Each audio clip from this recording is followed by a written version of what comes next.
All right, good evening, nerds around the world. Welcome to episode 136 of the Nerds United One podcast. I am your host, Paul English, and we have a fantastic show for you. As always, it's another interrogation, and this time we're taking a blast to the past as we talk about our favorite nostalgic video games that we love playing as little kids, right at, let's say, 12, 13 cutoff age is what we go to. So little kid, we're talking little kid. We love playing these games. So that's what we're going to be discussing today, and I have a fantastic crew that you know. Colton is here. How you doing, buddy? Hey, everyone. And Jack is back again. Hello, Jack. Hi, I'm good. All right, so here we go. Let's get this started. So you guys know how this works. So, Colton, you're up. What is your game? I'm taking us back to the early 90s. I'm talking Sonic the Hedgehog 2 for the Game Gear. Back when I played this game a lot when I was 5 and never finished it. That's all right. That's a good one. Jack, your game is? Spider-Man 2000. Okay. And mine, I mean, taking you back to the days of the Game Boy Color, Pokemon Yellow, the special Pikachu edition. That's right. And unlike the rest of them, I still have the physical cartridge. All right. My game is long gone now, rotting somewhere in a landfill. All right. Colton, like it or not, you're up on the hot seat, so here we go. Jack, what is your first question for Colton? What was the game again? Sonic? I didn't hear. Sonic 2 for the Game Gear. Was that the first Sonic game you ever played?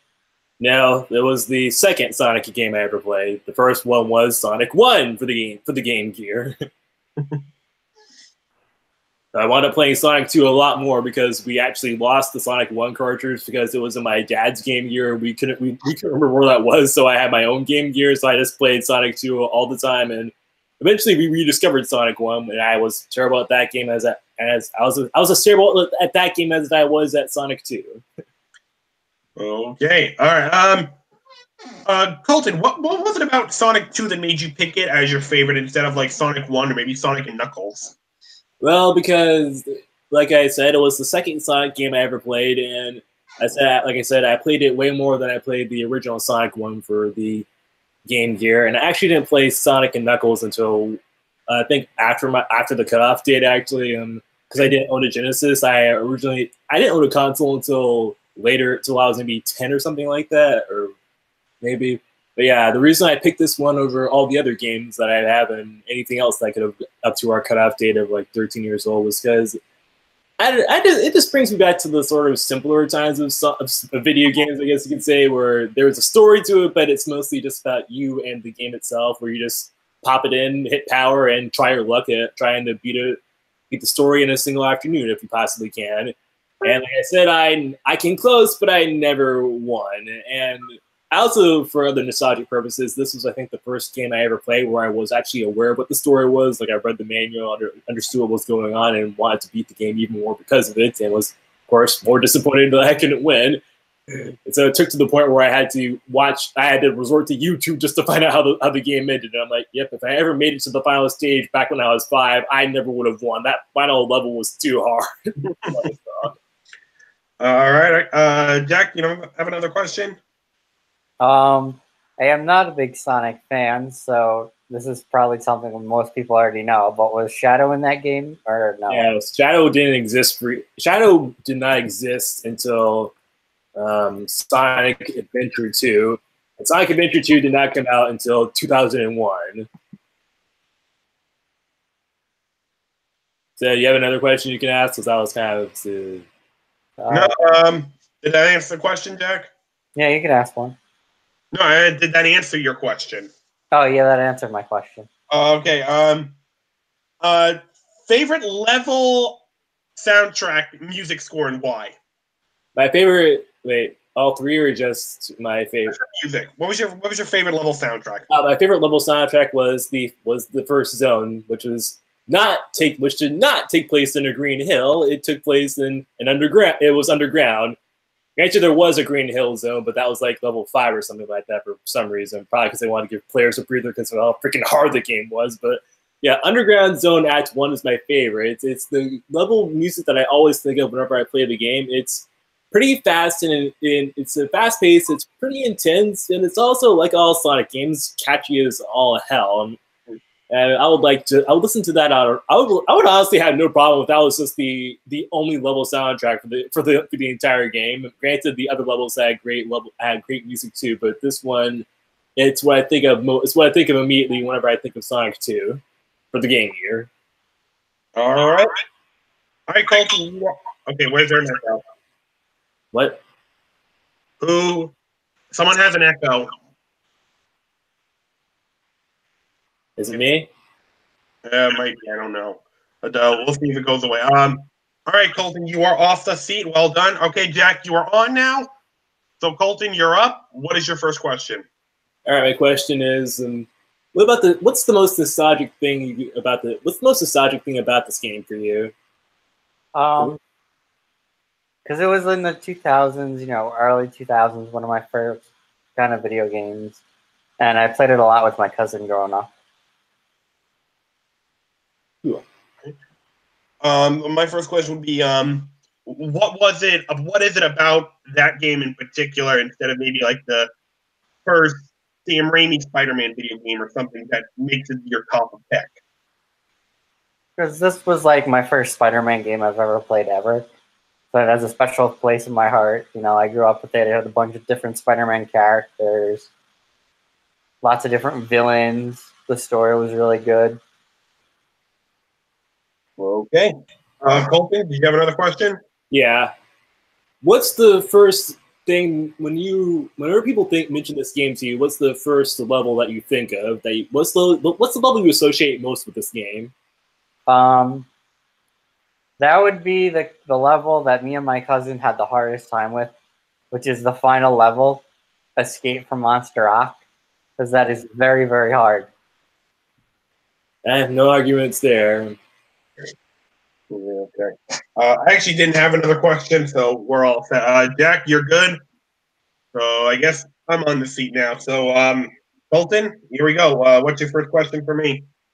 What's it about this game that sets it apart from Pokemon Red and Blue? Assuming you played those games, right? Oh yeah, I played Red. My sister had Blue. Okay, what about the Pikachu? What's it about the Pikachu edition that made you decide to choose that over Pokemon Red? Well, I was such a huge fan of the anime. That was part of, and this game plays much closer to the anime. First of all, Pikachu's your starter. You get Pikachu as your starter. You have the ability to get all three of the other starters without having to like trade and whatnot, having to go through so many glitches and whatnot. Excuse me. Some of the gym leaders actually have their teams based on how they were in the show, and you actually face Jesse and James from Team Rocket sometimes in the game as well. So it much more mirrors the anime than it does than Red and Blue does. Cool. Yeah, the series just has a right to, right? Yes. All right, Jack, what's your first question? So it's like the other Pokemon games, you just go around and battle people? Yes. Yes, it is. What made this your favorite Pokemon game? Well, yeah, basically, it's what it's the same thing I just explained to Colton. It mirrors the anime so much that you feel like you're actually inside. It made you feel like you're actually inside the anime. You actually are Ash, and you're traveling around with Pikachu. You're getting all the starters, and it adds that sort of experience like being in the anime that Red and Blue just couldn't match. Who is your favorite Pokemon team? Colton, what was your? Do you have another question? Yeah. Okay. My next question is, what's the most nostalgic part of the game for you? Oh, jeez. The thing that like just stands out to me. Oh, jeez. It probably just the grinding that I had to do, because I remember when I played Red, I tried to beat that game based mostly on the strength of my starter Pokemon. This was the first game where I really tried to build a real team of 6 Pokemon to try to compete against the gym leaders, compete against the Elite Four. And so what made it sound just all the work that I went into to building this like perfect team. That and just, like I said, just playing like the anime.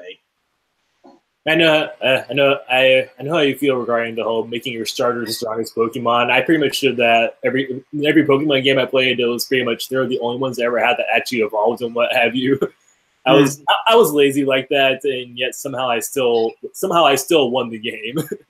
Oh yeah, same thing. But all right. So Jack, what was your final question? Besides Pikachu, what was your favorite Pokemon to use? I've always been partial to Squirtle and its evolved forms. I don't know what it is, but I've always had, good luck with water Pokemon whenever I choose them as starters. And yeah, I've always been partial to Squirtle. His final form, Blastoise, I happen to be a huge Blastoise fan. I've always found it to be exceptionally powerful and cool. I'm still trying to figure out how exactly does a Pokemon evolve and then suddenly have two water cannons evolving with it. I mean, I know the evolutions make no sense. If you try to even rationalize the world of Pokemon, you're going to give yourself a headache. Just don't, okay? It's a fantasy world developed by a brilliant man, and thank God he's still here cranking it out. Indeed. All right, guys. I have another question. Oh, remember, only 2. Oh, never mind then. All right, guys. So that is going to wrap up this show. Thank you all for coming. We got through this pretty quick, actually. It was nice. So, Colton, thank you very much for being here. Happy to be here. Indeed. And, Jack, it was a pleasure. Yeah, it was great to talk about one of the greatest games.